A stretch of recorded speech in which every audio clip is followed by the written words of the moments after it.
तो दूसरे में जो विश्वास प्रकट कर दे, दूसरे में जो ज्ञान उत्पन्न कर दे, दूसरे के मन में कुछ लालसा उत्पन्न कर दे, वही धर्म है। जिसका कभी विनाश नहीं हुआ वही सनातन है। और सनातन का नाम लेना पवित्रता का द्योतक है। सुरक्षित संरक्षित नेता का चुनाव करें, बिहार को संस्कृति और सनातन की ओर जो लौटा सके, ऐसे नेता का चयन करें। नमस्कार, स्वराज पोस्ट में आप सभी दर्शकों का बहुत बहुत स्वागत है। मैं आभा और मेरे साथ आज मौजूद हैं वृंदावन से आए हुए बाल बयास मानस जी महाराज, जो एक प्रसिद्ध कथावाचक है। आज हम इनसे बातचीत करेंगे धर्म के बारे में और भी कई तरह के बारे में। सबसे पहले तो महाराज जी, आपका बहुत बहुत स्वागत है हमारे स्वराज पोस्ट के चैनल में। हरिओम, राधे राधे। राधे राधे। महाराज जी, हम आपसे ये जानना चाहेंगे कि धर्म क्या है, क्या होता है धर्म? आजकल के युवाओं को कैसे धर्म के बारे में पता होना चाहिए? देखिए, बढ़ती आधुनिकता में व्यक्ति एक चीज़ को पीछे छोड़ रहा है। जिस चीज़ को छोड़ रहा है वह केवल धर्म है। व्यक्ति को अपने स्वार्थ में धर्म नहीं ढूंढ पा रहा है। व्यक्ति जीवन के जो प्रत्येक दिन की जीवनचर्या है, इसको जीवन जीने की शैली हमारी धर्म है। हम किस तरह से जीवन यापन कर रहे हैं, हमारे जीवन में कितनी नकारात्मकताएं हैं, इन नकारात्मकताओं से दूर होकर के यदि हम कुछ अपनाना चाहते हैं, कुछ पाना चाहते हैं, उस शाश्वत पद्धति में जिसमें एक सीमा है, जिसमें एक रोक है, जिसमें एक रुकावट है, एक सभ्यता है, एक परिवेश है, एक बंधन है, वो धर्म है। व्यक्ति का जीवन किस तरह से प्रारंभ हो रहा है ये महत्व नहीं रखता है। गोस्वामी तुलसीदास जी रामचरितमानस में कहते हैं, क्षितिजल पावक गगन समीरा, पंचरत्न रचित अति अधम शरीरा। इस शरीर को बहुत ही अधम बताया। क्यों? ये 5 रत्नों से बना हुआ है। और इसी शरीर के विषय में कहते हैं गोस्वामी तुलसीदास जी, बड़े भाग्य मानुष तन पावा, सुर दुर्लभ सदग्रंथनि गावा। बड़े भाग्य से यह मानवीय शरीर प्राप्त हुआ है। एक ही बात, एक ही व्यक्ति 2 तरह की बात कर रहा है धर्म के विषय में कि धर्म है क्या। धर्म हमारे जीवन में ये महत्व दिखाता है कि यदि इस शरीर में आपके सभ्यता है, संस्कार है, उन सभी परिस्थितियों को समझने की शक्ति है आप में, तो आपको धर्म की सीख है, धर्म की समझ है। धार्यति धर्मः, जो सद्विचारों को, सद्गुणों को धारण किया जाता है, वही धर्म है। और इस धारणा से समाज में एक उपस्थिति हो जाए, एक विश्वास उत्पन्न हो जाए कि हम जो कार्य कर रहे हैं ये अपने लिए ही नहीं, एक संपूर्ण समाज के लिए है, एक अच्छी जागृति है। इसको ये जन जन तक जब पहुंचेगा तो लोगों में एक चेतना जागृत होगी। इससे नव समाज का निर्माण होगा। जो अशिक्षित वर्ग के लोग हैं, दबे कुचले वर्ग के लोग हैं, उनमें एक आध्यात्मिकता प्रकट होगी, उन्हें एक विश्वास प्रकट होगा। तो दूसरे में जो विश्वास प्रकट कर दे, दूसरे में जो ज्ञान उत्पन्न कर दे, दूसरे के मन में कुछ लालसा उत्पन्न कर दे, वही धर्म है।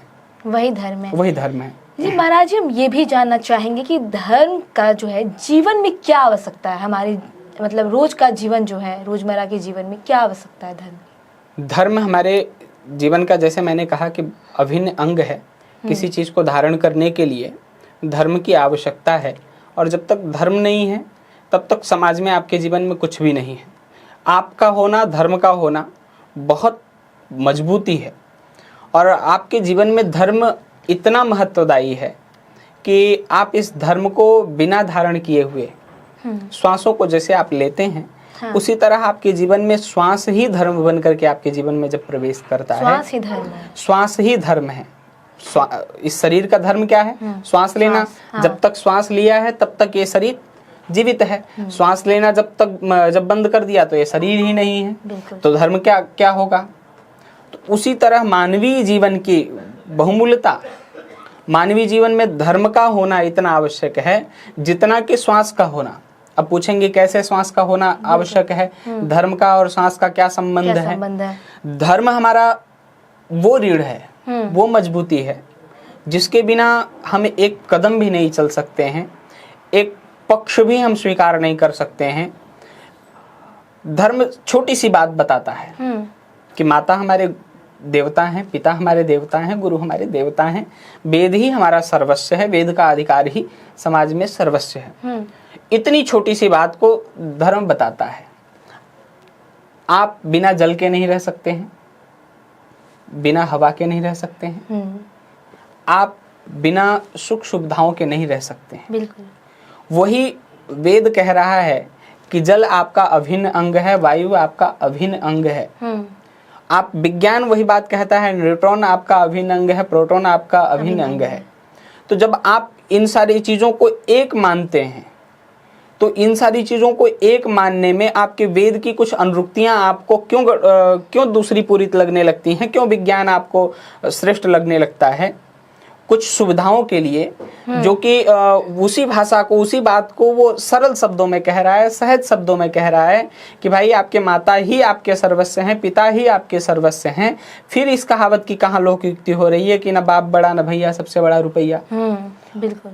आपके संसार में सारी चीजें खरीदी जा सकती हैं, माता पिता कोई खरीदने वाली चीज नहीं है। वेद इसी बात को कह रहा है, धर्म इसी बात को कह रहा है। आजकल जो लोग हैं अधर्म पे ज्यादा चल रहे हैं, अधर्म के मार्ग पे ज्यादा चल रहे हैं, और जो है रुपया को लेकर जो है सही आपके मायने में अधर्म क्या है? बिल्कुल। अधर्म और आजकल मनुष्य के प्रत्येक क्रियाओं में वो क्रिया जो समाज में एक कुरीति उत्पन्न करती है, दूसरे को दुख देने वाली है, दूसरे को पीड़ा पहुंचाने वाली है, दूसरे को कष्ट पहुंचाने वाली है, वो प्रत्येक चीज अधर्म है। हमारे यहाँ जो मानवीय परंपरा से परे है, मानवीय परंपरा का जो हनन करती है, वही अधर्म है। राक्षस लोग क्या करते थे? देवताओं को प्रताड़ित करते थे, देवताओं को परेशान करते थे, उनकी राज्य शक्ति छीनते थे, उनकी राजगद्दी छीनते थे, उनको भगाते थे, उनको इधर उधर से आहार व्यवहार किया करते थे। तो उनके भोजन पानी, उनका भोजन व्यवस्था गड़बड़ था, उनकी रहन सहन की व्यवस्था गड़बड़ थी। यही कारण था कि वो अधर्मी कहलाते थे।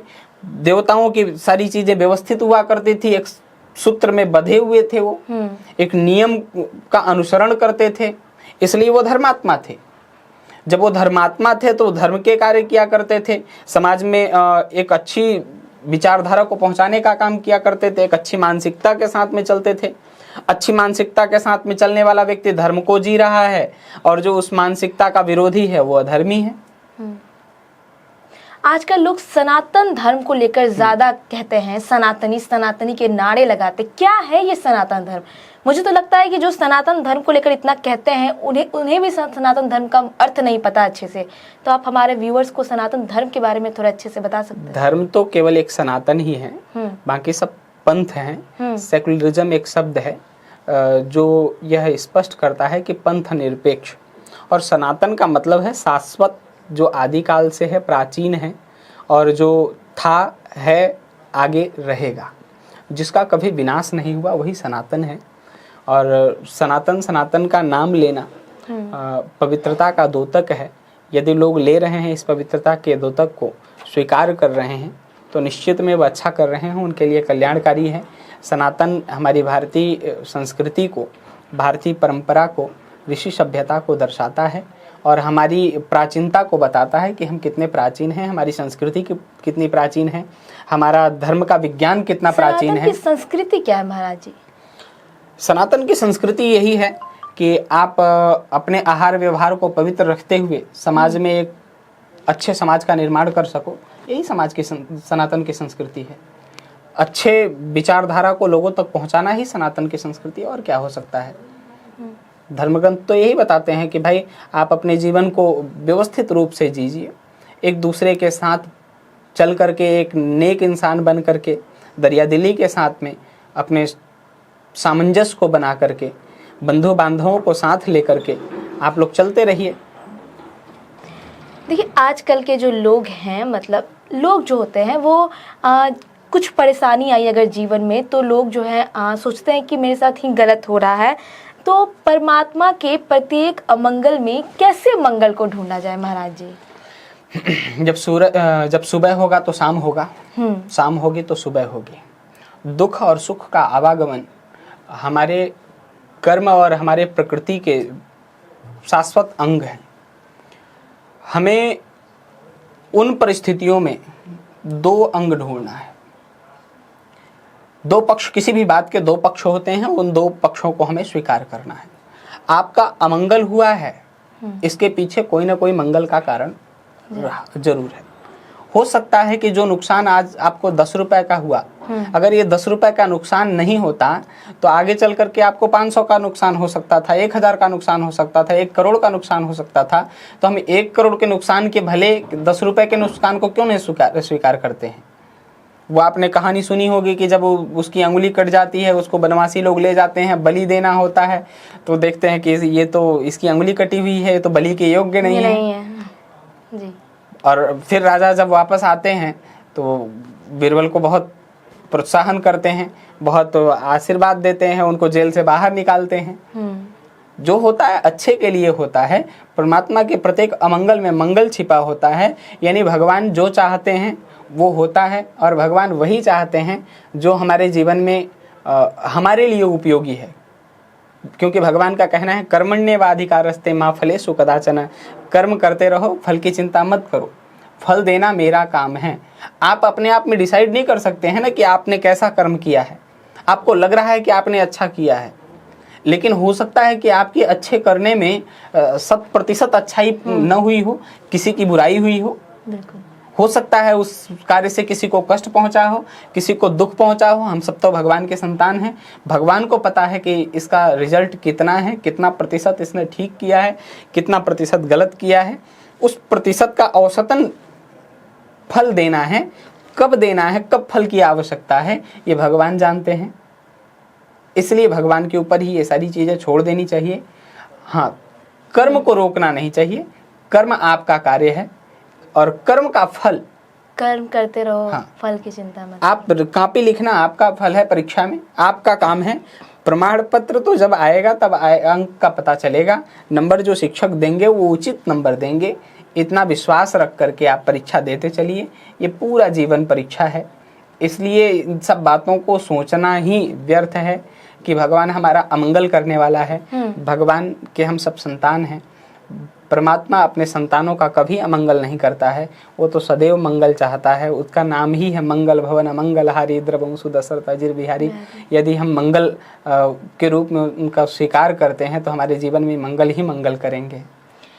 मंदिर जाते हैं महाराज जी लोग, कुछ लोग जो हैं ऐसे हैं जो सिर्फ फोटो और वीडियोस के लिए मंदिर जाते हैं। कई लोग देखा जाता है कि सिर्फ वीडियो डालने के लिए, आजकल इंस्टाग्राम पे रील आता है, वो बनाने के लिए केदारनाथ पहुंच जाते हैं, कभी वृंदावन पहुंच जा रहे हैं।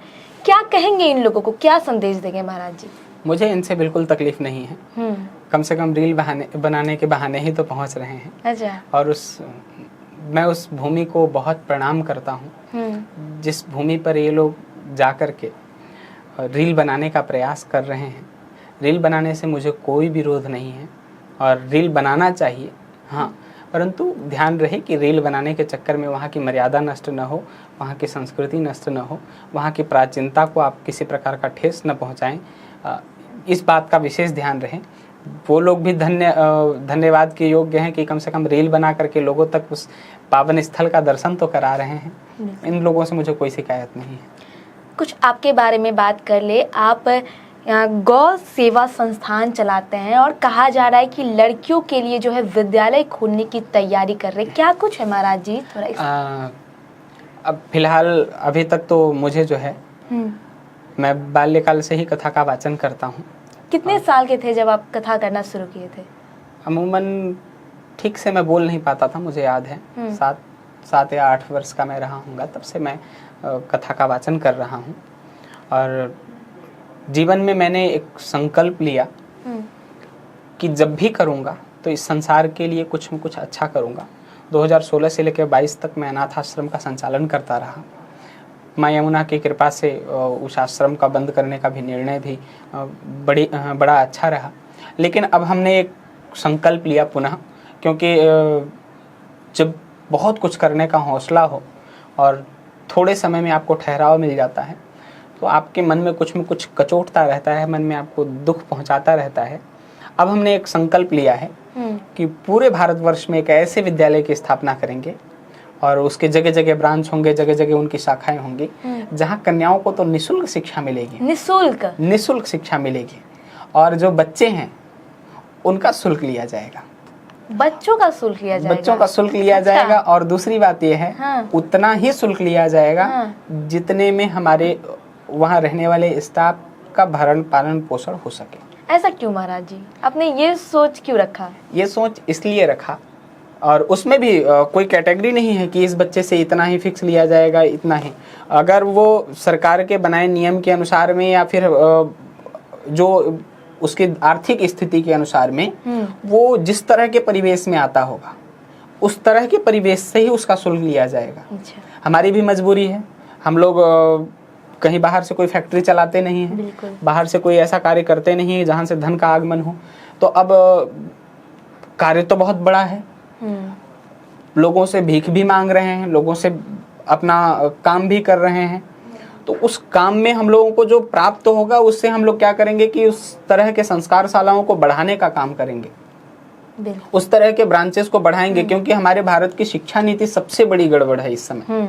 और जिस तरह से युवाओं की विचारधारा आगे आ रही है, धर्म पर लोगों के प्रश्न आ रहे हैं, माता पिता धर्म से विमुख हो रहे हैं, इस परिवेश में एक ऐसे मुहिम के साथ हम लोग चल रहे हैं जो कि आने वाली पीढ़ी में एक आपको अपने धर्म से जोड़ करके रखेगी, आपको अपनी प्राचीनता से जोड़ करके रखेगी, आपको अपनेपन से जोड़ करके रखेगी। गुरुकुल हमारे विद्यालय में पढ़ने वाले विद्यार्थी, एक बात का मैं दावा करता हूँ, कभी वो डिप्रेस्ड नहीं होगा, कभी डिप्रेस्ड नहीं होगा। आजकल के बच्चों में डिप्रेशन हम लोगों के मेरी शिक्षा पद्धति ऐसी है, इस प्रकार की उनको शिक्षा पद्धति का अनुसरण कराया जाएगा कि बच्चा कभी डिप्रेस्ड नहीं होगा, कभी डिप्रेशन का शिकार नहीं होगा मेरे गुरुकुल में पढ़ने वाला बच्चा।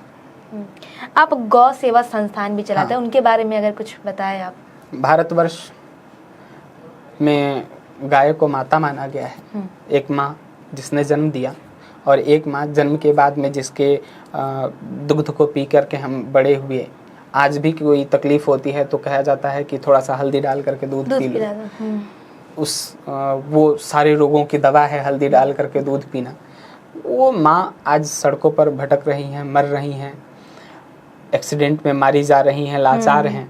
उनके लिए भी एक बहुत अच्छा प्रयास किया और जगह जगह हम लोगों ने छोटे छोटे डॉक्टरों की टीम को इकट्ठा करके, बच्चों को इकट्ठा करके गौ चिकित्सा आंदोलन एक चलाया कि यदि आप डॉक्टर हैं, मेडिकल से संबंधित हैं, पढ़ाई कर रहे हैं, आपको उस तरह की कोई नॉलेज है, तो उस तरह के डॉक्टरों को और बच्चों को जोड़ करके हम लोगों ने उन घायल गायों के लिए एक चलता फिरता अस्पताल ढूंढा जगह जगह भारत के कोने कोने में।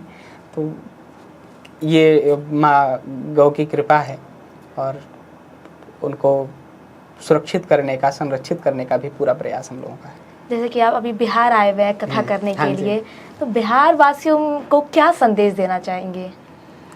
बिहार सदैव बिहार करने की भूमि रही है और बिहार में जो है पूरे भारतवर्ष में कहीं नहीं है। यहाँ प्रेम का एक अपना लालित्य है, यहाँ धर्म की एक अलग व्याख्या है और मानवता की एक अलग जंजीर है। ये कहीं टूट न जाए, ये कहीं बिखर न जाए, ये संस्कृति कहीं खो न जाए, ये लिट्टी चोखा बाटी की जो सुगंध है वो कहीं गायब न हो जाए। मिट्टी से जो लगाव है वो दूर होता दिखाई पड़ रहा है।